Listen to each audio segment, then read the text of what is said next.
How to pick a juicy ripe watermelon. Spank it. We have our tips on how to pick a sweet watermelon inspired by our road trip to Hermiston, Oregon. This region is known for its juicy, super sweet watermelons. Before going into the video, we've just printed more copies of what is probably the best plant medicine book ever written, The Lost Book of Herbal Remedies. You'll find 800 plus beneficial plants and remedies in The Lost Book of Herbal Remedies, how to recipes of tinctures, teas, decoctions, essential oils, syrups, salves, poultices, infusions, and many other natural remedies that our grandparents used for centuries. What's also special about this book is that it has between 2 and 4 color pictures for each plant and detailed identification guidelines to make sure you've got the right plant. So get your copy by clicking the first link in our description. Now let's get into today's video. Hermiston watermelons. The saying and song, "You don't know what you've got till it's gone," rings ever so true. Thinking about the product from the area in northeastern Oregon where I grew up, as kids, sure we thought the stuff was good. Who didn't like the Walla Walla sweet onions over a regular old yellow one? Huckleberries were totally worth the trek into the mountains so we could pick our fingers and tongues purple. And if we saw a roadside stand with Hermiston watermelons, it was an instant stop. But the true delight of how good these things really were escaped my inexperienced palate. However, the years have aged and improved my appreciation. Anytime I go back home to visit my dad if the season is on, we are going to stop, hunt down, and savor every last bite of the local produce. Several years back was the first time in a very long time where I've visited Dad during the prime growing season.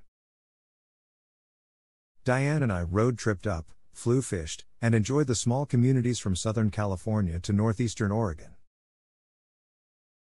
Just about an hour before Dad's we saw the sign for Hermiston. Hermiston at first glance doesn't seem like much, just another farming town. But their watermelons are some of the best in the world. Not as big as the Texas melons, but the flavor and texture are incredible. We hunted down one of the key farms and stopped in to buy a few. As is the way of farmers and ranchers, you don't just stop in, buy something, and go. You chat. We ended up talking to the man running the farming operations, the son-in-law to the original owner, and one bit of advice he gave us was invaluable towards finding a good melon. Don't just thump it. Hold it and thump it. He explained how you can feel the vibrations in your bottom hand to determine a good watermelon.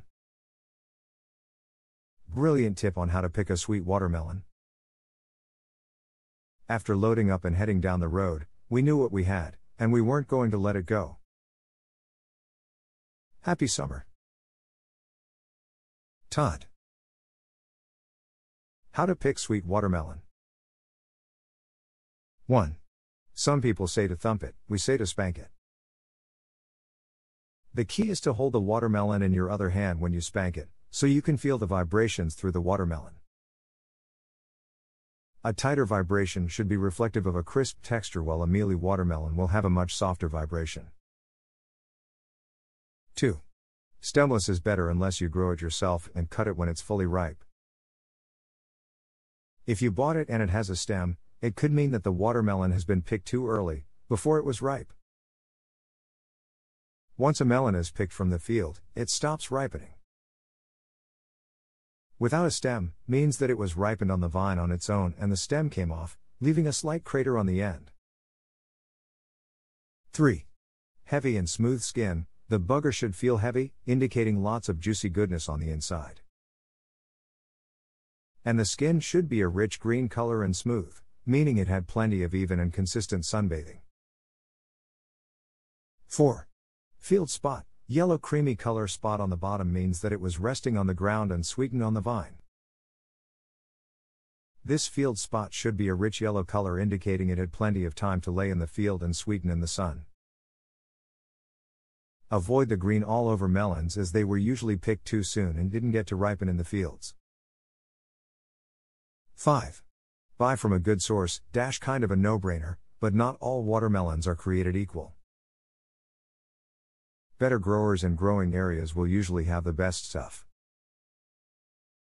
Get to know your local growers, or what is in your local stores, to find out which ones you like the best.